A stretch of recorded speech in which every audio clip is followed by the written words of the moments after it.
வளர்ந்து வரும் இந்த நவீன உலகத்தில் நமது குழந்தைகளை சிறப்பாக வளர்க்க வேண்டும் என்ற கடினமான சூழ்நிலையில் சிறப்பு குழந்தைகளை எப்படி கையாள்வது, ஏன் அவர்கள் உருவாகிறார்கள் என்பதை பகுப்பாய்வு செய்து பல்வேறு தரவுகளின் அடிப்படையில் பேருண்மைகளை உங்கள் எல்லோருக்கும் தெரிவிப்பதில் அகமகிழ்கிறேன். இதுக்கு முன்னாடி உள்ள காணொலியை பார்க்காம இருந்தால் எபிசோடு 1லிருந்து ஆரம்பித்து பார்க்க மாதிரி கேட்டுக்கிறேன். அதனுடைய லிங்கை டிஸ்கிரிப்ஷனில் கொடுத்துருக்கேன்.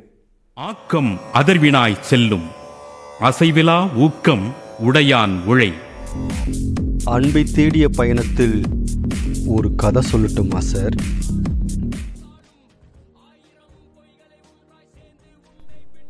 நம் குழந்தைகளை வளர்ப்பதிலும் வளர்க்கப்படுவதிலும் அதிகப்படியான காலத்தையும் மற்றும் மாற்றத்தையும் உருவாக்குவதில் கல்விக்கூடங்கள் மிக முக்கிய பங்கு வகிக்கிறது. 2 வயது தொடங்கி 22 வயது வரை குறைந்தபட்சம் 20 வருடங்கள் கல்வி கற்பதிலே நம் குழந்தைகளின் வாழ்க்கை சென்று விடுகிறது. படித்து முடித்துவிட்டால் சம்பாதித்து வாழ்க்கையை சிறப்பாக உருவாக்கிவிடலாம் என்ற பெற்றோர்களின் எண்ணத்தாலும், நல்ல வேலைக்கு சென்றால் உறவுகள் சமூகம் நம்மை மதிக்கும் என்ற காரணத்தினாலும், நல்ல வேலையில் இருந்தால் மட்டுமே திருமணம் நடக்கும் என்கிற கட்டாயத்தினாலும் அனைவரும் படிக்கிறார்கள், படிக்கவும் வைக்கிறார்கள். இந்த கல்வி முறையிலும் state board, central board, national school, international school என நம் பொருளாதாரத்திற்கு ஏற்றவாறு பல்வேறு முறைகளில் அதுவும் நாளுக்கு நாள் மாறிக்கொண்டே இருக்கிறது. படித்தால் அறிவு வளரும் என்று படிக்கிறோம். எனக்கு தெரிந்து சர் சி வி ராமனுக்கு பிறகு இதுவரை யாரும் நோபல் பரிசு வாங்கியதாக எந்த தரவுகளும் இல்லை. அப்படியென்றால் நாம் எதற்காக படிக்கிறோம்? கைத்தொழில் ஒன்றை கற்றுக்கொள் என்று படித்தால் மட்டும் போதுமா?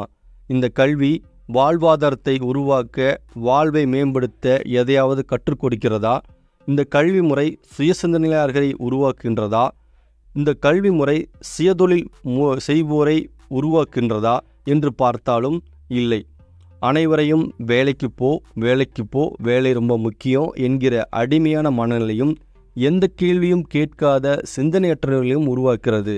படித்தவர்களில் 99% வேலைக்கு செல்பவர்களாகவும் 1% மட்டும் தொழில் முனைவராகவும் மட்டும் இருக்கிறார்கள். இந்த கல்வி வாழ்க்கைக்கு என்னதான் கற்றுக் கொடுக்கிறது என்று சிந்தித்தால் அதுவும் ஒன்றும் இல்லை. ஒழுக்கம், அன்பு, பொறுமை, அரவணைப்பு, மதிப்பு, மரியாதை, நல்ல பழக்க வழக்கங்கள், சமூக மாற்றத்திற்கான வழி, சாதிய ஏற்றத்தாழ்வு, சமத்துவம், பெண்ணடிமைத்தனம், குழந்தை வளர்ப்பு முறை, தாம்பத்திய வாழ்வியல் முறை, உடல் மனம் சார்ந்த விழிப்புணர்வு, வாழ்க்கைக்கு தேவையான எதையாவது கற்றுக் கொடுக்கிறதா என்று பார்த்தால் எதையும் கற்றுக் கொடுக்கவில்லை.